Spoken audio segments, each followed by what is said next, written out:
to talk about taking your DXing or contesting to the next level. Now, before you can jump in and go on a major DXpedition like this one here, believe it or not, that is a DX entity, Scarborough Reef, you're going to want to start off first DXing or contesting holiday style. So I'm going to be showing you QTHs that you can rent that are all ready to go. And I'm going to start us off with easier ones that don't require a visa, just a passport. Like this one, Prince Edward Island. Now you can see they have a vast array of antennas all ready to go. They also have a couple of operating stations in the QTH, and there's their website, peidxlodge.com. And here's Curacao, which is in South America, a little island just north of South America, considered part of South America, and this is called PJ2T. Now this ham shack is available for rent, for contesting, or for DXing. They have multiple ham stations there, so you could actually run a multi contest from here, pj2t.org. Now let's say you want to go on a DX holiday, but the YL wants to go somewhere nice. Well, you can kill two birds with one stone here with Hawaii.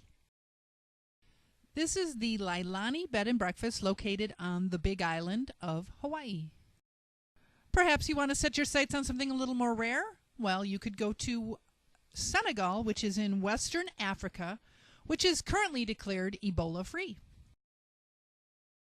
Now maybe you're looking for a little bit more adventure. Well, how about an African DX safari? Now these safaris are usually not a QTH to rent. You might need to assist in setting up some of the antennas and equipment before you can operate. They do customize their safaris every year to where you want to go. They offer Botswana, Lesotho, Mozambique, Namibia, South Africa, and Swaziland. And now they do only stay at 5-star hotels and casinos or game ranches, so you will have deluxe accommodations. And here's a bunch more QTHs that you can rent for your DX holiday or contest. Now you're sure to draw a pile-up in the Bahamas. Also there's Aruba. They have been known to rent that QTH out for certain contests.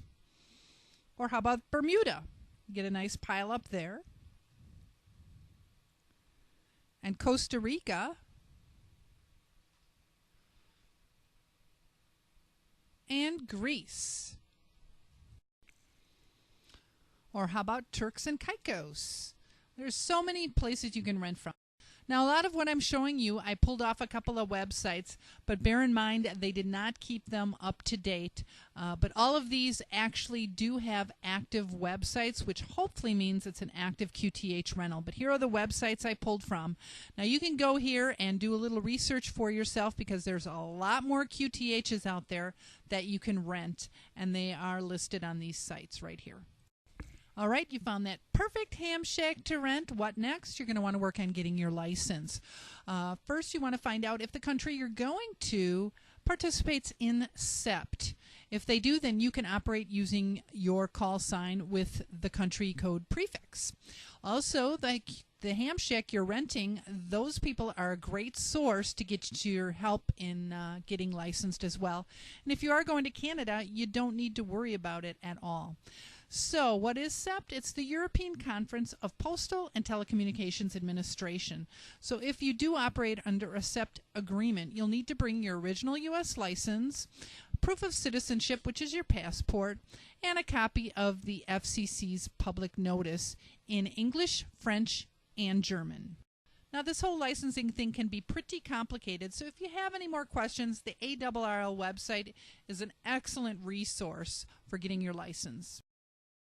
So what do you want to bring in your bag of tricks? Well, it's always a good idea to bring your own microphone, headphones, and paddle.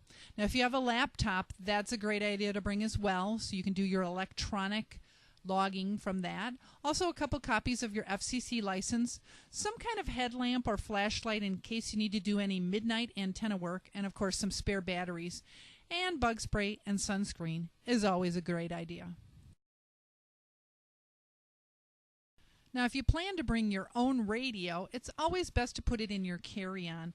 Now, make sure you keep a copy of your FCC license and a copy of the bill of sale for that radio and any other electronic devices that may get flagged at airport security.